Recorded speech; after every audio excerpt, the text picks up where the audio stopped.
So, I'm going to do a little bit of an introduction again, a little bit of a disclaimer. I want to thank a lot of interesting, very patient comments that have sort of interacted with different commenters who are clearly less patient, and I very much appreciate that. But to go on, there is this thing that keeps happening where I am accused of having the wrong interpretation.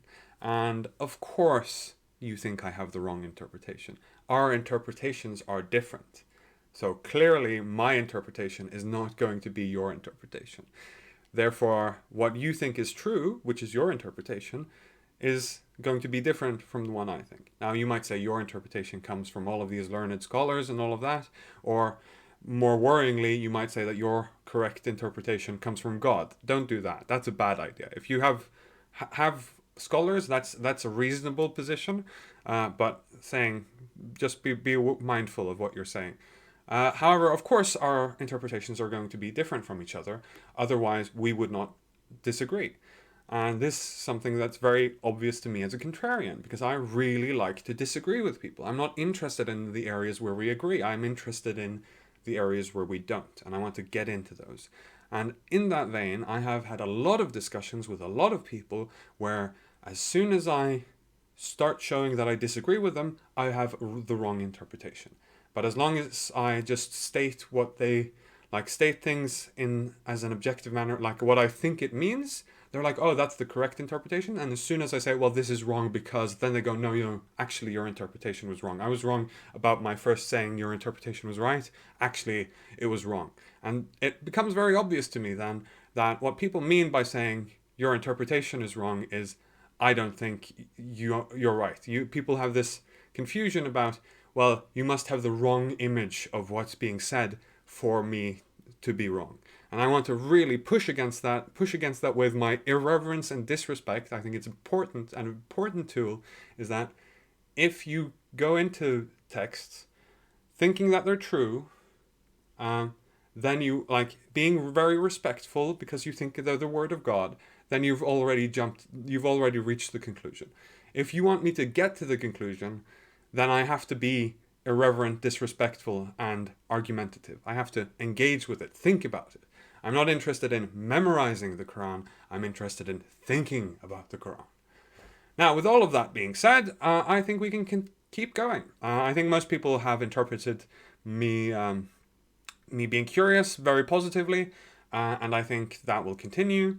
I do want to make clear I am very atheist, and so when I'm saying I think God being presented as evil, I don't think there's a God. I think I'm going into this not with the bias of I'm trying to prove that God is actually evil. I'm coming into with the bias of obviously there's no God. Obviously this is just the philosophies of people in the past. So I mean, clearly, there's levels before the sort of. A lot of people seem to have experience debating with other religious people about which religious text is the most valid. That's not what's going to happen here.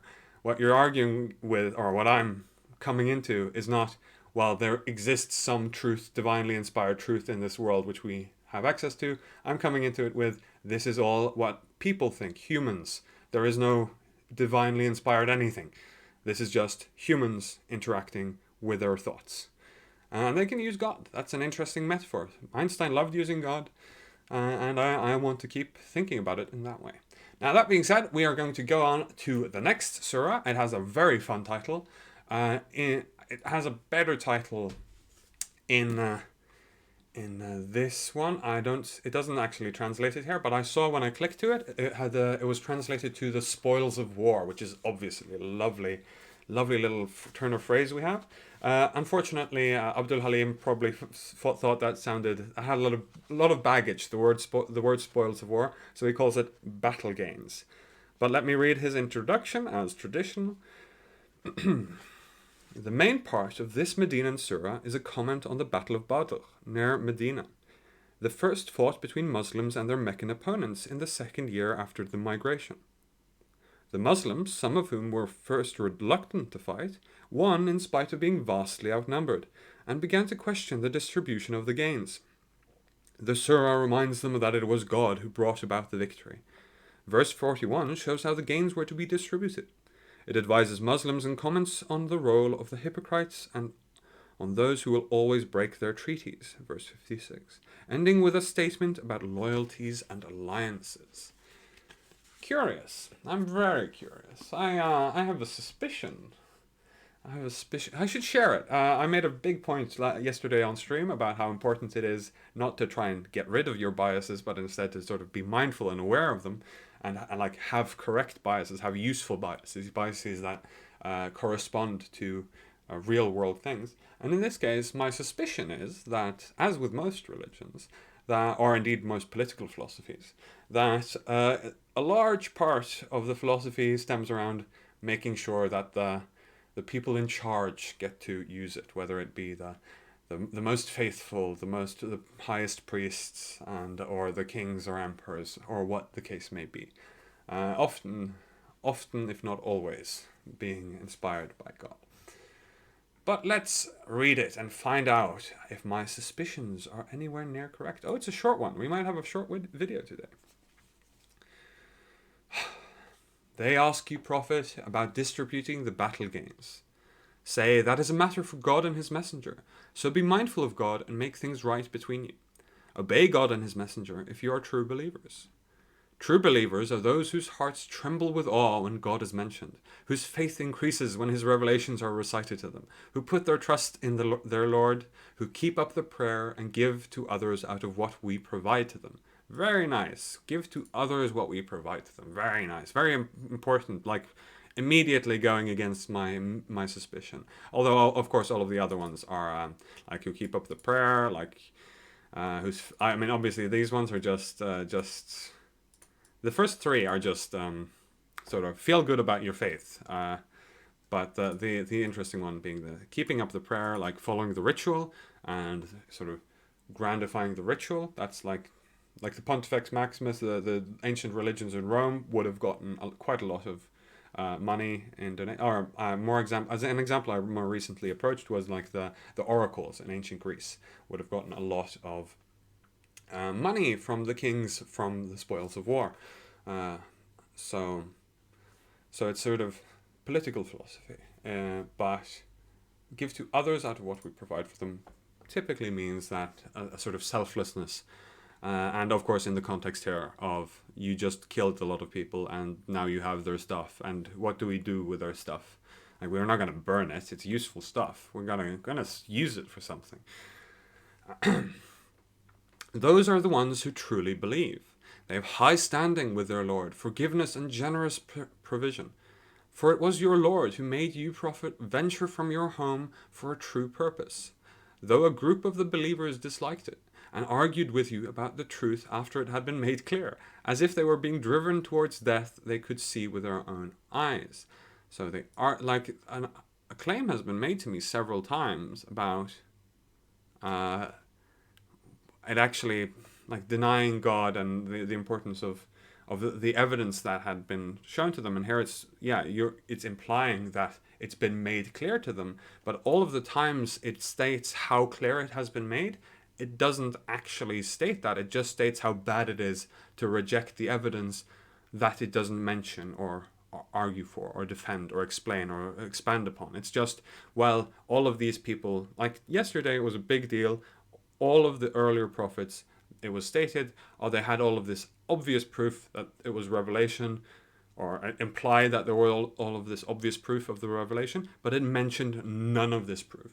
The only thing it gave us to latch onto was, well, the man said it was true. Of course the man said it was true. Every man says that everything they think is true. That's how our brains work. We believe the things we believe. And we say, typically, better actually, when we say the things we believe. So even if we're wrong, it's better that we speak lies, speak untruths, speak the things we do not know to be true, because it is what we truly believe. It's only if we address this point, address the starting point, we can actually get anywhere. As if they were being driven toward death. Remember how God promised you believers that one of the two enemy groups would fall to you. You wanted the unarmed group to be yours, but it was God's will to establish the truth according to his word and finish off the disbelievers, to prove the truth to be true and the false to be false, as much as the guilty would not might dislike it, sorry.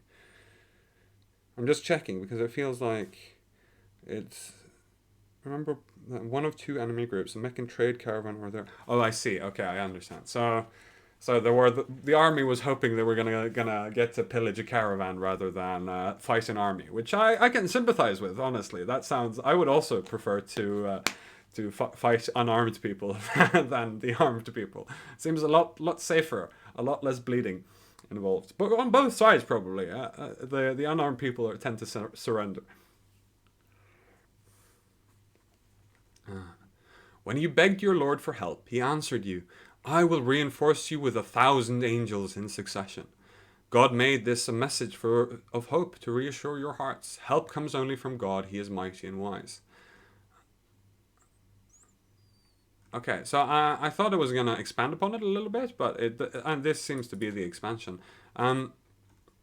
The winning a battle is not proof, even if you're vastly outnumbered. Like I just mentioned the Romans and the Greeks, right?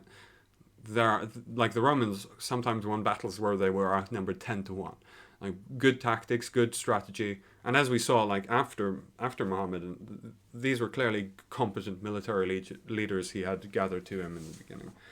I might cynically point out or say that these competent military leaders may have hijacked the religion, if we are to take it as true revelation. It is not inconceivable to me that the people who later used the religion as a unifying force to gather a people which they then used to wage war and conquer lands, even if it was like initially defensively, all of this indicates to me or suggests to my cynical mind that somebody may have just said, yes, of course I believe everything Muhammad believed, and we all believe the same thing, and now let's all come together to kill all of these disbelievers, and then made themselves powerful by being, as the text often describes it, as hypocrites. Of course, God presumably would punish them for faking their faith for their own personal gain. Or indeed for not caring, or maybe not. Maybe that's okay. Maybe it's okay if you don't really care about your faith. You're like, fine, I'll pretend to be like, I'll do whatever you say, God, as long as I get to rule these people. How would God know? I mean, I guess he would know. He knows what's in your heart. When you begged your Lord for help, he answered you, I will reinforce you with 1,000 angels in succession. Yeah. Okay, I already read this. God made this a message of hope to reassure your hearts. Help comes only from God. He is mighty and wise. Okay. Remember when he gave you sleep as a reassurance from him and sent down water from the sky to cleanse you, to remove Satan's pollution from you, to make your heart strong and your feet firm. Your Lord revealed to the angels, I am with you. Give the believers firmness. I shall put terror into the hearts of the disbelievers. Strike above their necks and strike all their fingertips. God, I love a good bloodthirsty God. That was because they opposed God and his messenger, and if anyone opposes God and his messenger, God punishes them severely. That is what you get. Taste that. And the torment of the fire awaits you, disbelievers. Yes, like I said, I love a good bloodthirsty God. I mean, again, this is presumably what people thought more so than what, like, imagine like a kind, caring, generous, merciful God. You pity the people who fall away from you rather than gleefully mock and jeer at them, like we read yesterday in the Heights, how it was part of the praise of paradise was you get to look down upon the disbelievers and say, I told you so, I told you so, I told you so. This seems to be more of this. It seems to be more of the sentiment of the people who believe rather than the sentiment of a genuinely kind and caring God. Believers, when you meet the disbelievers in battle, never turn your backs on them. If anyone does so on such a day, unless maneuvering to fight or join a fighting group, he incurs the wrath of God, and hell will be his home, a wretched destination. Not one step back, right?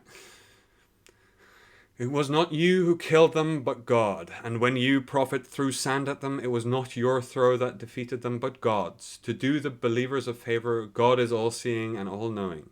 That is what you get. and God will weaken the disbelievers' designs. Maybe.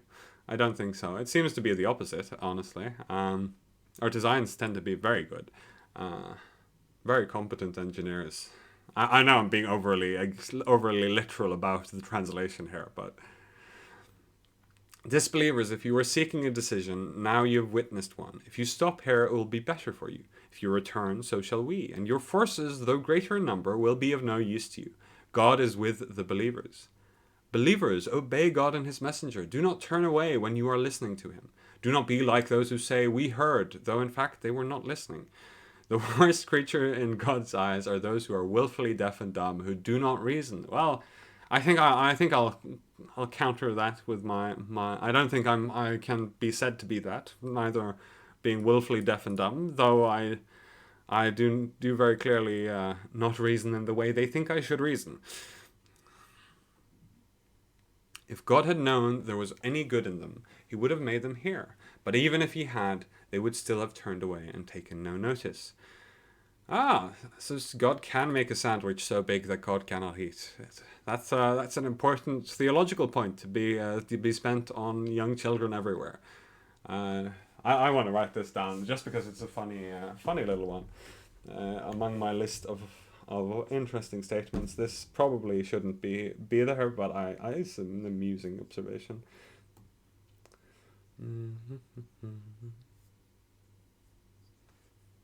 What was it? 8? 24.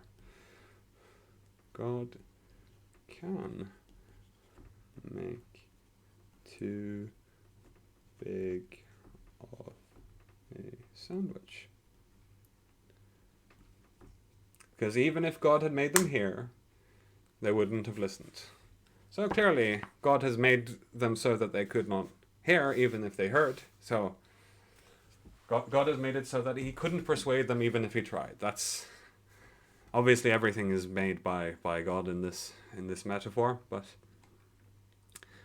believers, respond to God and his messenger when he calls you to that which gives you life. Know that God comes between a man and his heart, and that you will be gathered to him. Interesting. So even if you don't trust, it's an interesting metaphor here. I think I'm suspicious of it. Beware of discord that harms not only the wrongdoers among you. Know that God is severe in his punishment. Okay, let's look up the abridged version just to check, because I was very curious to exactly what that meant. Let me just check that it was the same one. That was 24. You have faith and respond to Allah and his messenger being. So he is able to hinder you from following the truth after you had rejected it. So you should hurry to comply without delay and be mindful that you'll be gathered to Allah alone. And that doesn't answer the interesting thing. Like, know that God. Okay, it's just a restating of the thing. Okay, I gotcha. Restating. God can in fact make a sandwich that is too big. A very deep and important philosophical question. Beware of discord that harms not only the wrongdoers among you. Know that God is severe in his punishment. That's okay. Let's keep reading then.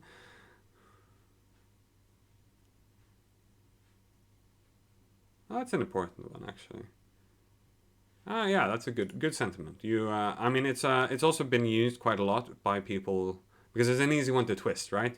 Because people say, well, it hurt me so much that you didn't believe what I believed, right? Or it hurt me so much that you were losing your faith. Or it hurts me so much to know that God will not accept you into heaven, right? All of these things have been used by people to argue in favor of doing bad things to them. People in, like the ones I'm probably more know about, or the Western examples, being like forced conversion therapy for gay people, right? They would argue that no, that we're doing it because we love our children so much that we're going to force them to not be who they are. Somebody else described a Muslim yesterday in chat described LGBTQ people as being some sort of mental disability, and I don't really care what you call it, as long as you let them live, and live and live and let live. Like, not just let them live in the literal sense, but as in let them express their own lives and have their own journey. Even if it hurts you to know that they are sinning, or it hurts you to know that they're not thinking about things in the same way you would, just live and let live. Let everyone do what everyone wants themselves to do. As long as this doesn't, in my mind, this doesn't count as affecting others, right? This is discord that harms only the wrongdoers, right? This is important to stress. Even if you feel bad about somebody else's actions, this is not the same as being negatively impacted by their actions. It technically is, but it's like a nebulous twisting of concepts. Morally, it shouldn't be, because that just invokes tyranny, right? Because in the same principle, I can be upset that all of you are religious, when clearly I don't, supernatural things have no basis in reality, but because like all of the things you see can be explained through nature, and every time anyone in history has said this thing cannot be explained through nature, lo and behold, it was explained through nature. Maybe it took a couple of 100 years, but eventually we explain everything through nature. It's not actually, if this, so for me, it harms it hurts so much to see you all be disbelievers, but I wouldn't argue that because of that, I should take some action. Nor would I argue that this should be the interpretation of this text. Although, to be fair, I don't know if it is. I just know that a lot of religious people of the Christian faith have used this as a rationalization, or indeed, not a lot of people, like not even religious people. Like my own mother has used this to be obstinate and annoying and rude and disrespectful and mean and just cruel in general, I'd say. Let's not badmouth my mother too much, although I am an asshole, so I am definitely will badmouth my mother, or indeed anyone else in my life. They all deserve it. I can promise you that. Remember when you were few, victimized? Well, that sounded really bitter and sad. They're nice people.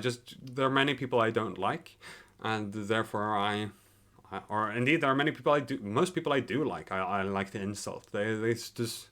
We all deserve a little bit of insult. All deserve a little bit of discomfort in our lives, discomfort in our beliefs, discomfort about how we rationalize our actions. Remember when you were a few, victimized in the land, afraid that people might catch you, but God sheltered you and strengthened you with his help, and provided you with good things so you might be grateful. Believers, do not betray God and the messenger, or knowingly betray other people's trust in you. Be aware that your possessions and your children are only a test, and that there is a tremendous reward with God. Believers, if you remain mindful of God, he will give you a criterion to tell right from wrong, and wipe out your bad deeds, and forgive you. God's favor is great indeed. Interesting. If you be mindful of God.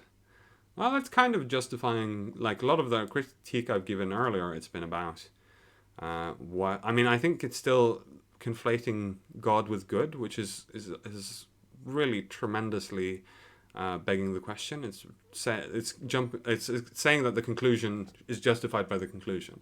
Right? If I want to determine if God is good, it's simply useless to point out that you think goodness is defined by God. That's then you're not actually judging whether or not God is good. You're simply saying, well, goodness has to be defined by God because I can't define it. I don't have good enough reasons to define it by any other means. Therefore, it has to be God. It has to be what other people have told me God wants. As if there is no possibility of doubt anymore, just because it's been written down and you've learned it your whole life and you've consistently been told that there should be no doubt. There should absolutely be doubt whether God is good, or indeed, more importantly, whether your interpretation of God is goodness. And to be able to do that, this kind of thinking isn't helpful. This kind of thinking is helpful from political philosophy. It's very unhelpful from moral philosophy. Remember, prophet, when the disbelievers plotted to take you captive, kill or expel you. They schemed, and so did God. He is the best of schemers. I like this God. This God is an asshole. He's my kind of God. More of a dick. More of an open dick. Like, obviously, do not kneel to tyrants. I do not kneel. I reject his willingness to make me subservient, but at least he's open about it. At least he's an open asshole. Prefer that to people who pretend, who cloak themselves in fancy good words when as an excuse to do evil. I'm sure you can tell from how I've been speaking throughout that that's a really big triggering behavior for me. Whenever our revelation is recited to them, they say, "We have heard all of this before. We could say something like this if we wanted. This is nothing but ancient fables." Yes, I do say that. They also said, "God, if this really is the truth from you, then rain stones on us from the heavens, or send us some other painful punishment, or indeed anything, literally anything. Like literally, just write your name in the plaster in my wall. Do something which." Like, I mean, maybe there's a ghost and he's trolling me and I'll write God, but like there's so many weird things that you can do that I can't explain that would actually be some sort of sign rather than, "Look at this poetry, it's really nice poetry." But God would not send them punishment while you, prophet, are in their midst, nor would he punish them if they sought forgiveness. Yet, why should God not punish them when they debar people from the sacred mosque, although they are not its rightful guardians? Only those mindful of God are its rightful guardians. But most of the disbelievers do not realize this. It's not that they think they're the rightful. It's not that they think they are being mindful of God and you are not being mindful of God. They're actually they don't believe this. They think that actually it's not because they should have power over it for other reasons. It's not because of. Of course they think they're the ones who've interpreted God more correctly. Let's understand this. Understand what it means for someone to disagree with you. It means they hold what you believe to be true, or what you believe to be true to be false, and what you when you disagree with them, the same is true. They often, almost always, believe in similar things to you, and they justify it but they sort of think that they're the true carriers of the faith. They think that their faith is the true version of the faith. If I were to convert at some point, which I want to make this clear, I still think that's very unlikely, but I know a lot of people are holding out hope, and I don't know how to give you a soft landing except repeating this often. I still don't think that's going to happen, but if I were to convert, what would happen was I would have a radically different interpretation of what God wants us to do. As has been clear from like my last Surah reading, I do not think that a good God is as tyrannical and requires supplication. Like something like praying 5 times a day would be something that is a worthless act. It's a social, cultural thing. It's useful for that, but not for a good God. A good God does not need me to sing his praises. A good God needs me to treat others kindly. That is a mark of goodness. Like people have asked me, like, what is morality? And of course, it's a difficult, big question. What does it mean to be kind? But it certainly doesn't mean make sure you like worship God too much. I want to use like slang terms or like disparaging terms, but to me, worship is a disparaging term. So I don't really know how. Like if somebody talks about worshiping a person, I'm like I view that as disparaging. But of course, as soon as it's God, it's tradition. It's normal.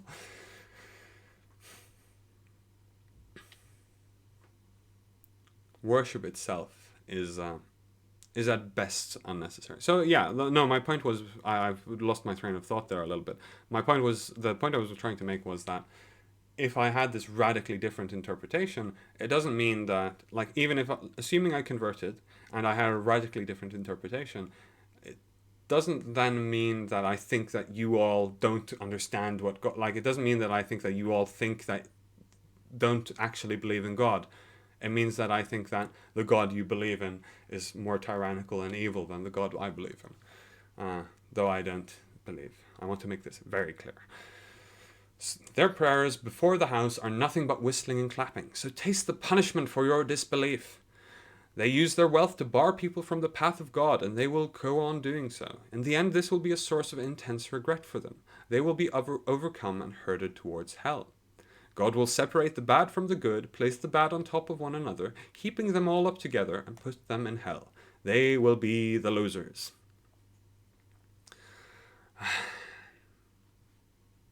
Place the bad. That's such a fascinating mental image. Sorry, I'm just imagining, like, yeah, it's just a fascinating mental image of just making a big heap of evil people and just dumping them in hell. I haven't. This is more funny than the last readings. Prophet, tell the disbelievers that if they desist, their past will be forgiven, but if they persist, they have an example in the fate of those who went before. All people who went before us died for various reasons. Like a lot of, whatever. Like currently, well, I mean, have an example of the fate of those. I mean, the example they're giving is like being put in hell, being herded towards hell. Like, that's not an example. I haven't seen them been herded towards hell. I don't know what happened when they got resurrected. I just know, for me, indeed, all I see is their corpse, their rotting corpse. That happens to everyone, no matter what you believe in. Everyone turns into a rotting corpse, and the religious say that actually. Sorry about that. I will mute my phone. But the religious say that this is that something happens afterwards. It's hell for bad people and heaven for good people. But I've never seen that happen. I've only seen people rot, and people rot regardless of what they believe. Prophet, tell the disbelievers that if they desist, their past will be forgiven. Oh yeah, I've seen that one. Believers, fight them until there is no more persecution, and all worship is devoted to God alone. If they desist, then God sees all that they do, but if they pay no heed, be sure that God is your protector, the best protector and the best helper. Fight them until there is no more persecution. Excellent. It's like an element that I've sort of stressed in my reading. The one thing that really makes me like this translation over, because it really opened my mind to the historical context. It opened my mind to the fact that actually they were at war. They were always at war. They were always being attacked by the people around them, whether it was the polytheists and later the Jews and Christians, Christians in the case of the Byzantine Empire, the Jews who have lived in this region for thousands of years, and the polytheists in the Arabian Peninsula. Like all of these constant warfare, like, oh yeah, you were persecuted. Like, I understand. It's the same as when you read about Jesus, you get this, oh yeah, of course Christians have a persecution complex. They were in the beginning persecuted by the Romans, who were really good at persecuting people, really effective at it, and inventors of crucifixion. Or I don't think, actually, I've heard that there were crucifixions before, actually. I want to check that later, but really good at suppressing revolts. We watched some memes of it yesterday. Very hilarious. But then you suddenly just completely ruin every good thing I just said by saying all worship is devoted to God alone. Why is religious freedom not accepted in Islam? Why should I have to worship your God? Or at least, like, in the religious sense, in the perspective of a faithful person, why should I worship your interpretation of God? Should I not be allowed to have my own understanding of God, even if it's a misunderstanding, even if it's a bad step? Having this misunderstanding is a part of worship. And indeed, if somebody's misunderstanding is believing that there are many gods, why shouldn't they be allowed to worship them? So people have told me, oh, it's because they might do bad things in these actions. You might do bad things for any god. People might do bad things for whatever reason they want to do bad things. Belief in God does not typically make people more moral. In fact, typically, I'd say the opposite is true. Typically, the less religious people are, the more moral they are. The people who are, or more specifically, the people who are the most loudly religious are the people who tend to use their faith to sort of rationalize, like, oh, I'm such a good person. I do all of these good things. I believe in God. I pray every day. I don't eat this sort of meat. I don't eat blood. Like, I don't have dogs in my house, which is apparently something that's going to happen later, which is tragic. I love dogs. My hero of philosophy is called, often referred to as the dog of Athens. So for me, this idea being that, so what happens then is these people end up saying, well, I do all of these good things because I follow religious commandments. All of these are morally important things. So when I sin, I've sort of compensated for them with the other good things you do. Or by sin, in sort of, as I'm sure all Muslims would agree, there are like You can rob people. You can for your faith and say, I'm giving it to the mosque. You can kill people and say, well, actually, I'm doing it for God. You can convince yourself of all manner of evil things. And these people often rationalize that because they do all of these other, they worship and God alone. They're devoted to God alone. That's why they can do these other evil, or that's more specifically, that's why these other things they do aren't evil. Or indeed, sometimes they do these evil things and at least they compensate by not eating blood. And it's like such a weird disconnect. Like, to be as edgy as possible, as I love, a Catholic priest in the era of molesting children, obviously didn't they obviously would rationalize their evil, and then they end up like going to the confessional and justifying their evil, and then they'd be like, oh, I've been redeemed, my soul has been cleansed, and then they keep doing it, and you have this sort of horrific tragedy that because their worship is devoted to God alone, and they know that this is a good thing, then they ignore the much more important thing, which are these other bits. Like, if I were to write this, if I were God, and this was being written down, I'd say, no, get rid of that. That's just going to confuse people. All worship is devoted to God alone. No, that's not the important bit. The important bit is no more persecution. That's the important bit. Stress that. I mean, I don't know how he could have underlined it in the text or like emboldened it in any way, but these kinds of statements, such as the earlier one, they're easily misinterpreted. They're easily used by people as a justification for them not being able to do evil, because they devote their worship to God alone. Therefore, nothing they do in this worship can be evil. But yeah, no more persecution is a good one. At least there's that. At least half of the things written here aren't awful. Know that 1/5 of your battle gains belongs to God and the messenger. Yeah, like I said earlier, like I opened with, of course it's about to be a way to get the spoils of God, or the spoils of war, sorry, to be given to the people who run the show. This is your tax. The tax to the king, or indeed the religious tax, the tithe to God and the messenger. Because,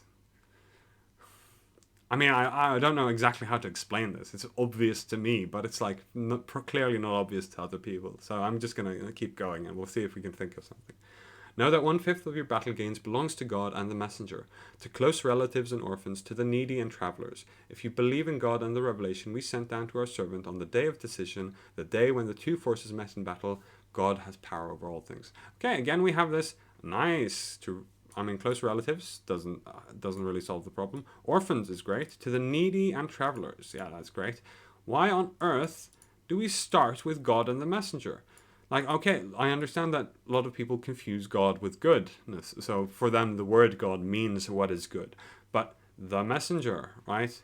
At this time, there was a messenger. He was alive. And 1/5 of your battle gains belongs to him because of God, because he represents God. But then it's sort of associated with all of the other people who we know it is good to give to. It's associating the faith and believing in this faith with being good. It's a propaganda tactic. Remember when you were on the near side of the valley and they were on the far side, and the caravan was below you. If you had made an appointment to fight, you would have failed to keep it. But the battle took place, so that God might bring about something already ordained, so that those who were to die might die after seeing a clear proof, and so that those who were to live might live after seeing a clear proof. God is all hearing and all seeing. Okay.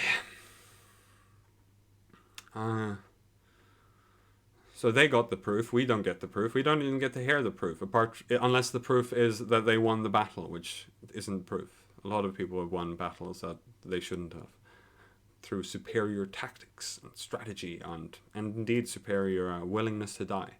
A lot of our battles end with like only 10% casualties. 10% actually probably quite a lot, but relatively, if you have a big army, they're not gonna give up when everyone is dead. They're going to give up when they see that they're about to lose.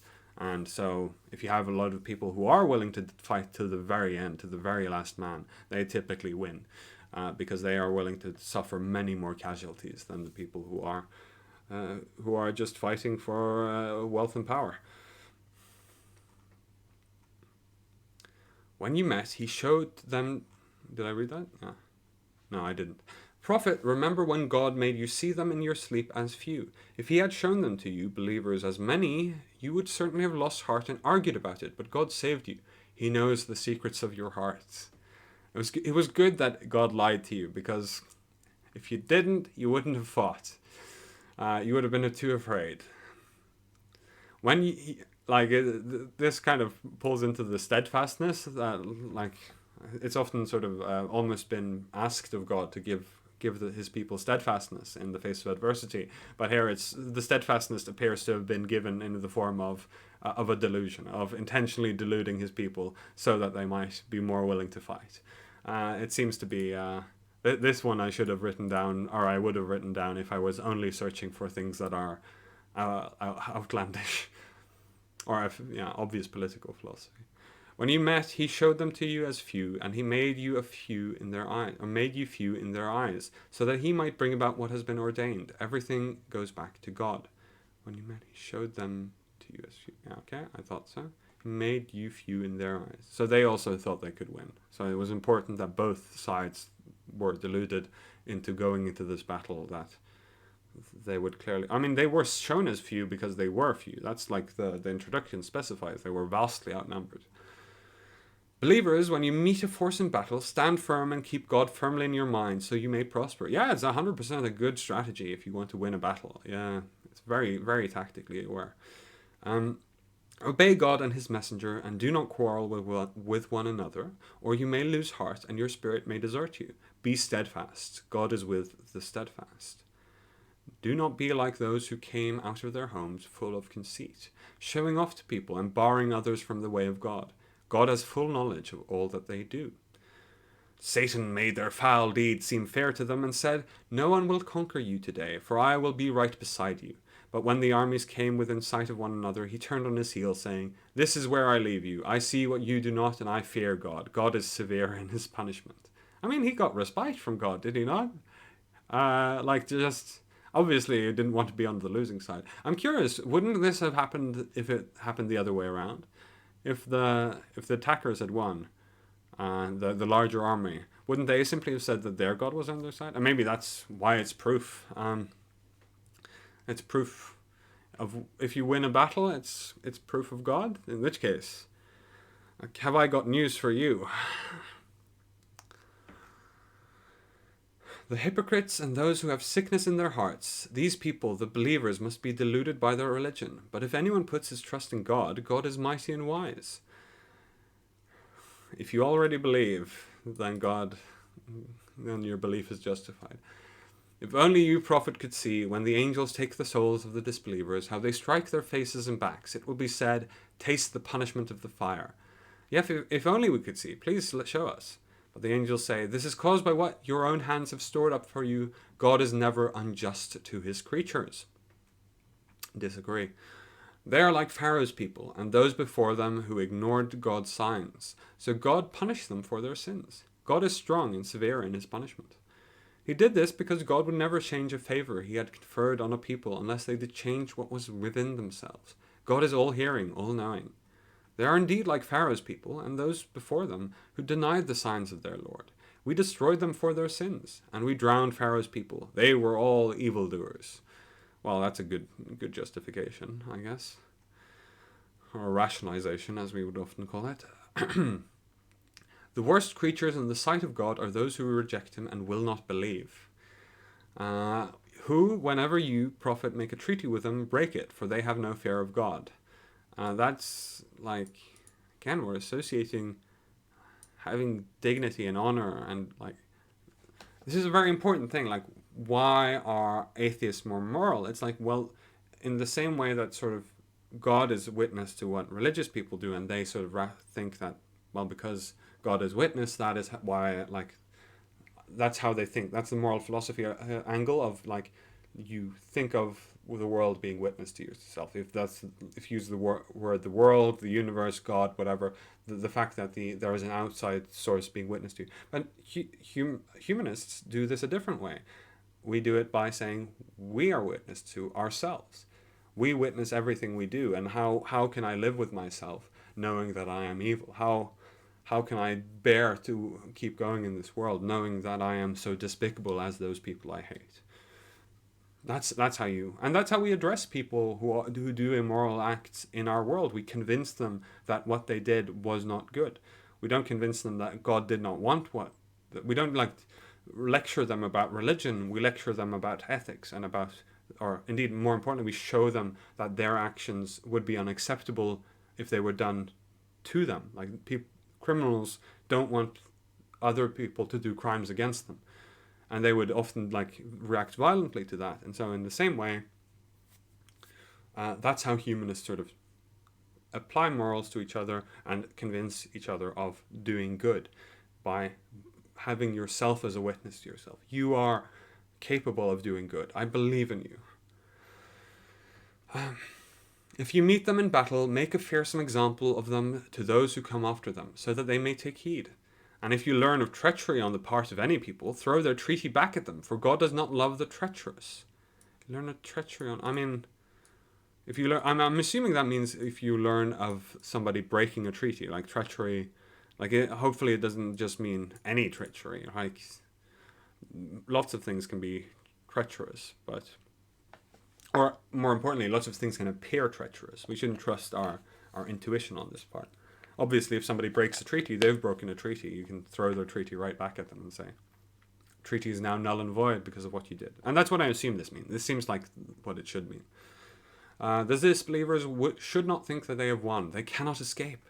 Prepare whatever forces you believers can muster, including war horses, to frighten off God's enemies and yours, and warn others unknown to you but known to God. Whatever you give in God's cause will be repaid to you in full, and you will not be wrong. War horses being like the peak military strategy at the time. But if they incline towards peace, you, prophet, must also incline towards it, and put your trust in God. He is the all-hearing and all-knowing. Yeah, this one. Obviously, it's unfortunately this time when it says something good, it's doing the negative thing afterwards, and that makes it a lot. That really ruins the effect. It's much better if you want to say something good and then say something, or say something bad and then say something good, so it sort of undercuts the bad thing you said. But here, we'll start with the one I just read, because it's a nice sentiment. 861. They incline towards peace. If peace, accept it. Very good. But if they intend to deceive you, God is enough for you. It was He who strengthened you with His help, and with the believers, and brought their hearts together. Even if you had given away everything in the earth, you could not have done this, but God brought them together. God is mighty and wise. Well, it isn't as evil as I thought it was. When it starts, if they intend to deceive you, I assumed it would actually end the sentence grammatically. Let's look up what it means here then, which 62 and 63. Oh, we're almost there. If inclining to truth, their goal is to deceive you, O messengers, so that they can prepare to fight you. Yeah. But like, how do you know that their goal is to deceive you? It's like one of those statements where you just decide, well, okay, I can break truces whenever I want, because clearly they intended to deceive me. And if I win the battle, then clearly I was right, because God, that's the proof of God that we've gotten so far. Proof of God through success in military acquisition. It's very self-fulfilling prophecy here. A surprise attack is always justified because you always win, even if you're breaking it. And if you're breaking a truce, and it's like, yeah, I will. Well, God clearly wanted me to win because I did win. It's like the bloodthirsty God is interesting. Let's see if it follows it. Now, that was what I thought. That was the interesting thing I wanted to know. Prophet, God is enough for you and for the believers who follow you. Prophet, urge the believers to fight. If there are 20 of you, Prophet, God is enough for you and for the... Okay. Urge the believers to fight. If there are 20 of you who are steadfast, they will overcome 200, and 100 of you, if steadfast, will overcome 1,000 of the disbelievers. Now that's the first, so 10 times is what you get, okay. For they are the people who do not understand. Okay. But God has lightened your burden for now, knowing that there is a weakness in you. A steadfast 100 of you will defeat 200, and a steadfast 1,000 of you will defeat 2,000. By God's permission, God is with the steadfast. I mean, this is a worse deal. I'd prefer the 10-1 odds. If God helps me with, like, winning 2-1 odds is much easier than winning 10-1 odds. It is not right for a prophet to take captives before he has conquered the battlefield. You people desire the transient goods of this world, but God desires the hereafter for you. God is mighty and wise, and had it not been preordained by God, a severe punishment would have come upon you for what you have taken.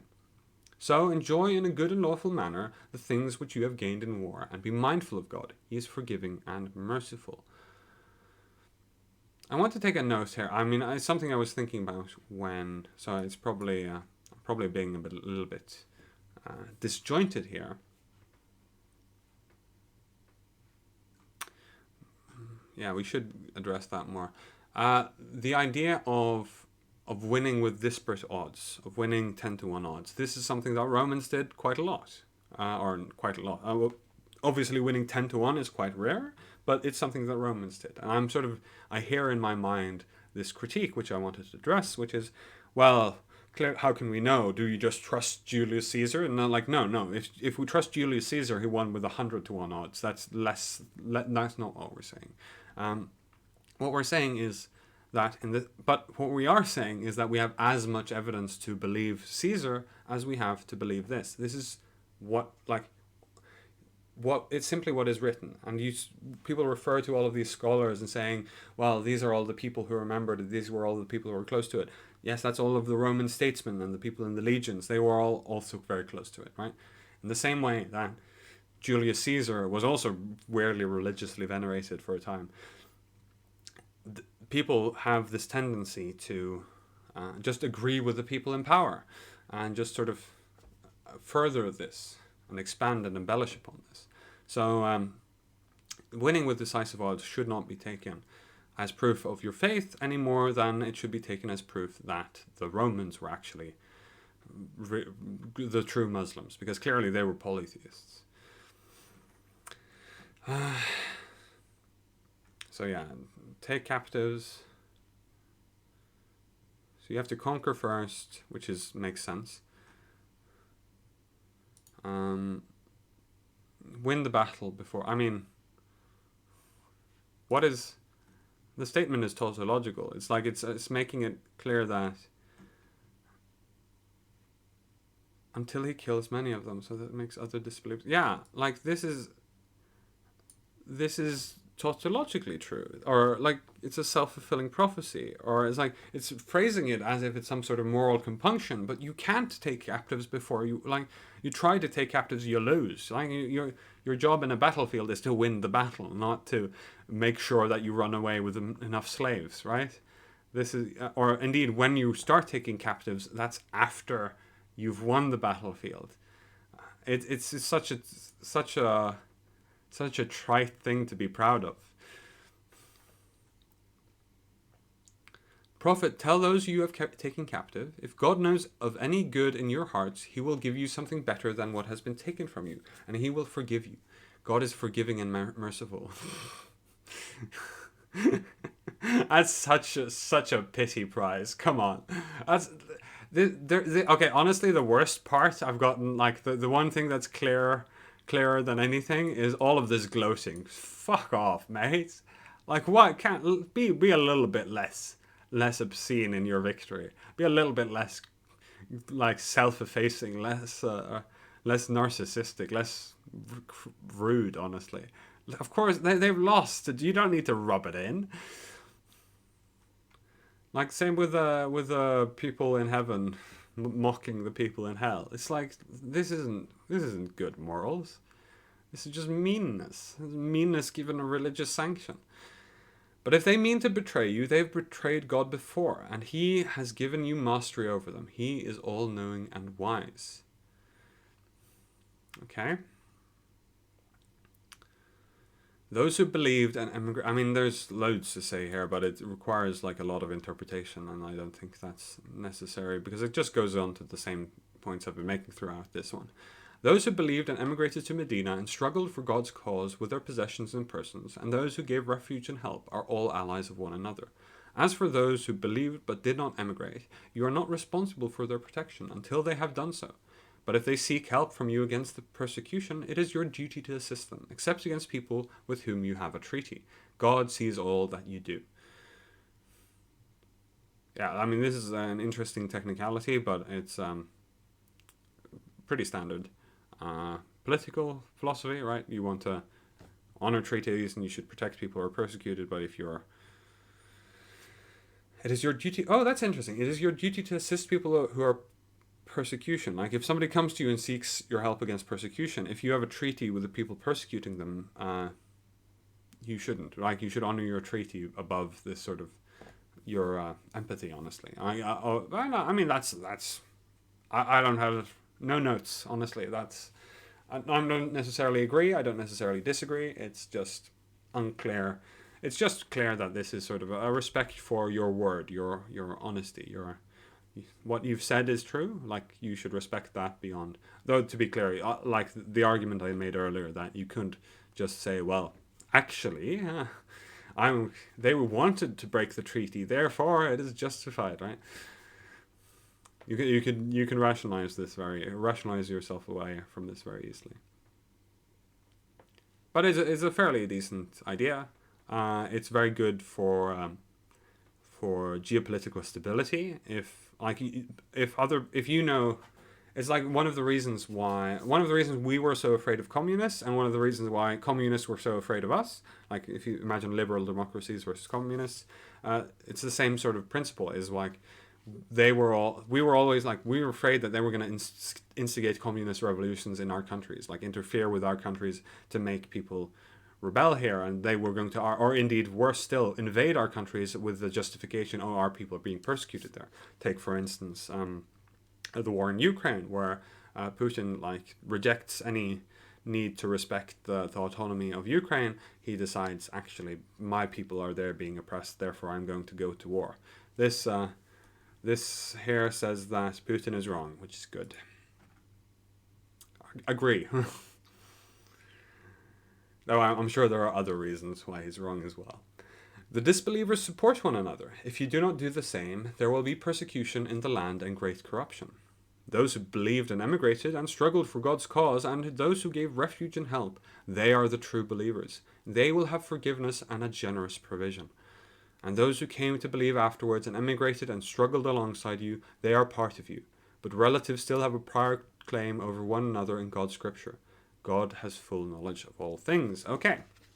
Fascinating, interesting, obviously quite bloodthirsty. I'm going to have my honorary and honorarily finish this with... I managed to go the whole Surah without drinking my sweet nectar, but I think we... obviously it's half as long as, or less than half as long as any of the other ones, but it's a very... I'll leave it actually a little bit longer. It's very... very interesting because it makes a lot of sense from the perspective of political philosophy, but not from the sense of moral philosophy. Not necessarily not in the sense of moral philosophy. There are some, like I said, with the treaty and stuff. But it's like there are a lot of escape hatches for people who want to misinterpret things, who want to use God as an excuse for anything they do. And like this is one of my most hated parts of religions. People just do that anyway. So like why give them the illusion that they have some certain knowledge when people will use whatever knowledge they think they have to do whatever they think they want. You instead try and give them uncertain knowledge so that they are more open to changing their minds with future evidence. That's a better way of getting people, like achieving this goal of those coming to believe afterwards. It's much better to achieve these kinds of goals if we don't instill people with this religious fervor, with this conviction that what we are doing is right. But it is very, very useful if you want to wage war against people. And indeed, if you want to like fight to the last man, this won't happen, right? The believers who will die for their God, they will fight to the last man. So, like, yeah, I mean, it's a fascinating, very very much Old Testamenty, very much bloodthirsty God, but it's not that surprising. Not kind of funny as well. More candid, I'd say. More a little bit still very gloating. I don't like that, but very very cool. Or very very cool is the wrong word. Very very nah. Very a little bit fun, a little bit edgy, a little bit open to abuse. Some like I said, I think honestly, if you wanted to, like you genuinely think about what God wants to achieve and like getting people to do good, He wouldn't have spent so much goddamn time insisting that worshipping me is part of being good, because that is something that has consistently and historically been abused by people regardless of what religion they have. People consistently use their faith, their conviction that they understand their faith better than anyone else could ever tell them, to insist upon whatever they want to do, regardless. And these kinds of people only get empowered by teaching them religion. What you want to do is to like limit their power, is to teach them secularism and humanism and doubt, most importantly, philosophical doubt, cynicism. Cynicism, as always, cynicism is the antidote to sophistry. But this was a nice short one, and I hope to see many of you live later today.